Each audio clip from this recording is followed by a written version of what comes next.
Romans 8 verse 14 and 15. For as many as are led by the Spirit of God, these are sons of God. 15. For you did not receive the spirit of bondage again to fear, but you received the spirit of adoption, by whom we cry out, Abba, Father. Ang tanang gimanduan sa Espiritu sa Dios, mga anak sa Dios. Kay ang Espiritu nga gihatag sa Dios kaninyo, dili mag-ulipon kaninyo, aron kamo mahadlok. Ang maong Espiritu maghimo hinuon kaninyo nga mga anak sa Dios. Tungod niini, makasangpit na kita sa Dios pinaagi sa pag-ingon, Amahan, amahan ko.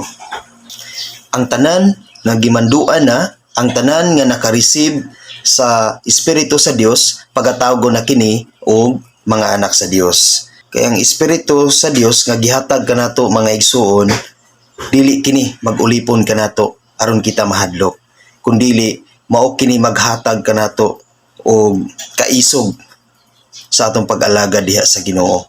Nga dili na kita mahadlok sa bisan unsa nga maabot sa atong kinabuhi, tungod kay ang Espiritu sa Dios mao gayud ang nagdasig kanato. Ang Espiritu sa Dios mao ang naghatag og kaisog kanato aron kita makalahutay sa atong pag-alagad sa Ginoo. Ang Espiritu sa Dios, kung ato na kining gidawat, kung ania na kini kanato, maghimo kini kanato nga mga anak sa Dios.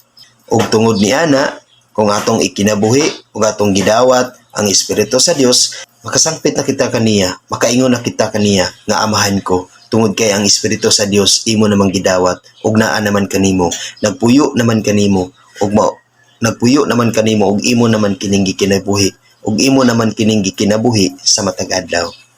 Amen. God bless sa tanan.